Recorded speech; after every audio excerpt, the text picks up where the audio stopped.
A paz do Senhor, crianças, tudo bem?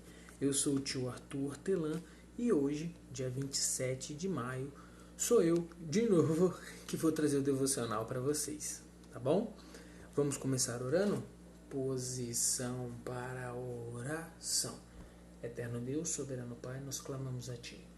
Venha sobre nossas vidas neste momento e possamos, ó Deus, glorificar e honrar o Teu santo nome através do nosso devocional. Nós assim oramos a Deus em nome de Jesus. Amém. E aí, criança, tudo bem com vocês? O nosso devocional de hoje está lá na página 562 da nossa Bíblia McChain, nossa Bíblia devocional McChain. Para quem não tem a nossa Bíblia devocional, nosso devocional hoje é de números 36. E o que diz número 36 para a gente? O número 36 fala de uma pessoa não tão conhecida, mas que nós já ouvimos falar dele. Zelofeade. Zelofeade, a gente ouviu falar dele, nós ouvimos falar dele lá em Números 27. Ele acabou falecendo e ele acabou deixando uma herança. O que seria uma herança? Herança, para simplificar para vocês, crianças, herança é um conjunto de bens, seja, exemplo, carro, casa, dinheiro, terreno, são um conjunto de bens conquistado por uma pessoa. E quando essa pessoa vem a falecer, ela deixa isso de herança para alguém. Se a pessoa for casada e tiver filhos, ela deixa para os filhos. Se ela for uma pessoa solteira e não tiver filhos, ela pode deixar isso, ela faz um testamento e deixa essa herança para alguém que ela tenha confiança e que vai cuidar bem desses bens. Pois bem, Zelofeade morreu e deixou esses bens. E esses bens foram assumidos pelas suas filhas. Zelofeade não tinha nenhum filho homem, ele só tinha filhas mulheres. E essas filhas mulheres levaram a causa a Moisés. Moisés levou a causa a Deus e pediu a Deus para que intervisse, para que desse uma solução. E Deus permitiu que fosse dado de herança às filhas de Zelofeade. Naquela época o costume era sempre a herança ficar para os filhos homens, mas neste caso, como Zelofeade só tinha filhas mulheres, a herança ficou com as filhas dele. Pois bem, ao passar algum tempo, os homens de Manassés, da tribo de Manassés, foram questionar Moisés, pois as filhas de Zelofeade herdaram, como falei, os bens dele, as terras dele, os terrenos.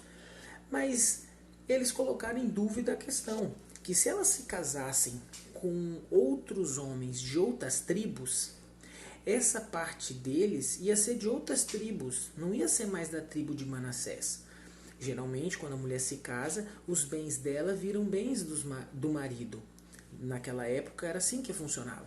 Então, eles precisavam exercer o direito de continuar com aquelas terras, porque se eles perdessem aquela terra, toda a tribo de Manassés teria menos terras do que as outras tribos.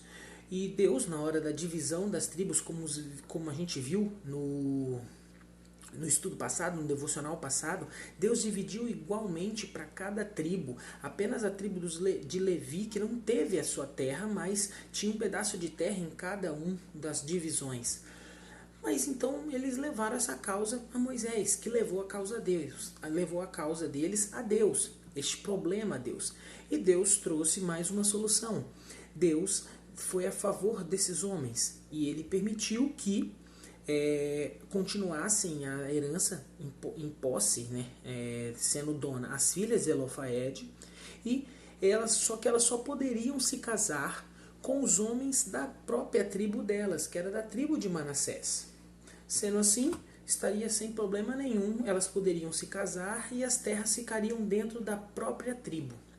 E foi o que aconteceu. Posteriormente elas se casaram com os homens da própria tribo e eles não perderam essa herança. Essa herança delas, a terra de Manassés, a terra de Zelofeade, ficou dentro da tribo de Manassés. Entenderam? Agora nós vamos lá para Salmo 80. Salmo 80 tem por título: O profeta suplica a Deus que livre a sua vinha. Bom, vamos lá.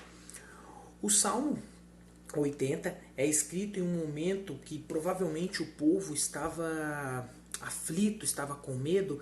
Bem provável que a ocasião fosse algum cativeiro. Eles estavam presos em algum cativeiro.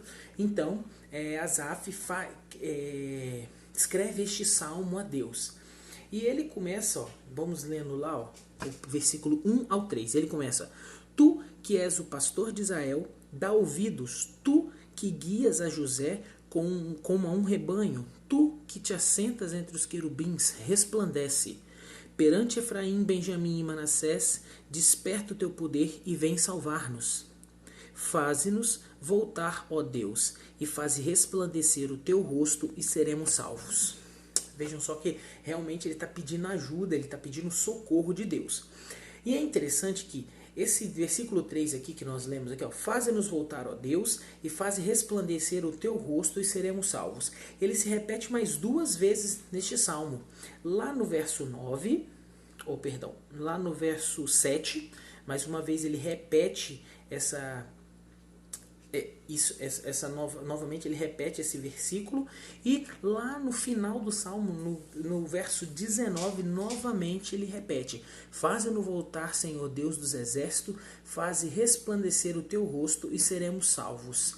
Pois ele confia que se eles voltarem e o Senhor, que é o Deus dos exércitos, guerrear com eles, fazer resplandecer todo o seu rosto, toda a sua glória, todo o seu poder e majestade no seu povo, eles serão salvos, porque nenhum povo poderia contra o povo de Israel, o povo escolhido de Deus.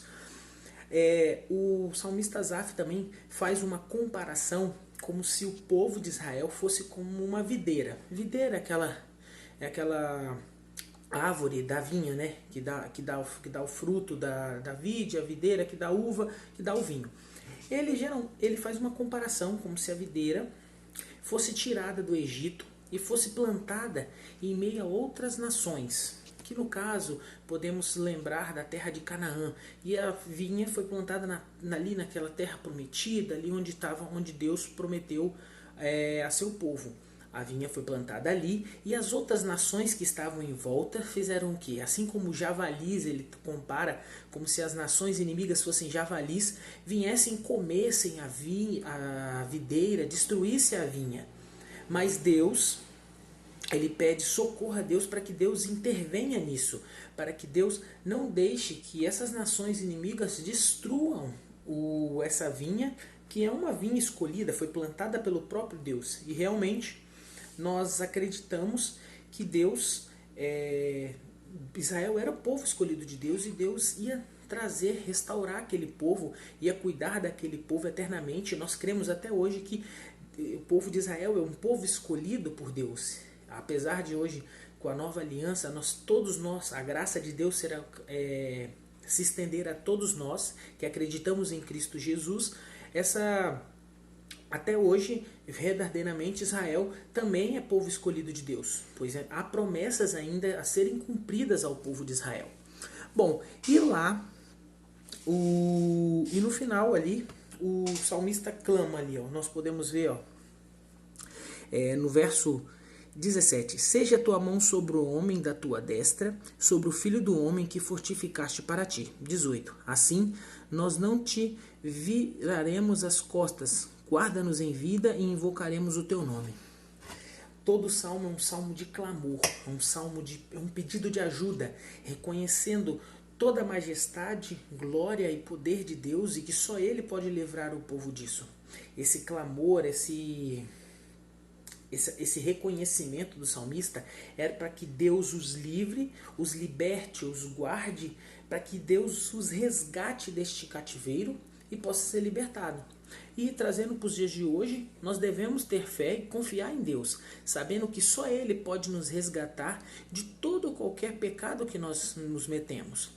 A partir do momento em que começamos a pecar e estamos agarrados àquele pecado ou perdidos em meio àquele pecado, devemos recorrer a Deus através da oração e pedirmos, suplicando a Ele, que Ele irá nos resgatar, nos libertar deste pecado, pois nós não devemos viver escravos do pecado. Nós nascemos para ser livres em Cristo Jesus e proclamarmos a sua palavra. Amém? Vamos fazer a nossa oração do nosso caderninho? Hoje nosso caderninho está lá no dia 27. Quase lá no finalzinho.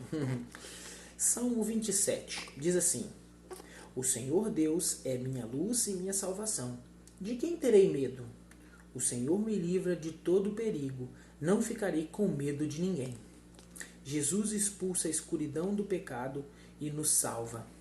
Orando os Salmos. Senhor, peço que a luz de Jesus brilhe em mim e que as outras pessoas conheçam mais sobre o amor de Deus através da minha vida. Jesus, faça sua luz brilhar em mim. Orando pelas crianças dos Emirados Árabes.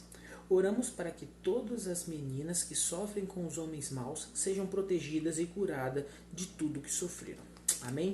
Crianças, Deus abençoe vocês. Até um próximo devocional e se prepare que o tio Arthur está programando algumas surpresas para vocês. Provavelmente ele vai trazer aqui no canal do YouTube algumas coisas legais e a gente vai estar passando para vocês para a gente fazer alguns programas bem legais nessa quarentena aí, tá bom? Deus abençoe vocês. Um grande beijo. Fique com Deus. Tchau, tchau.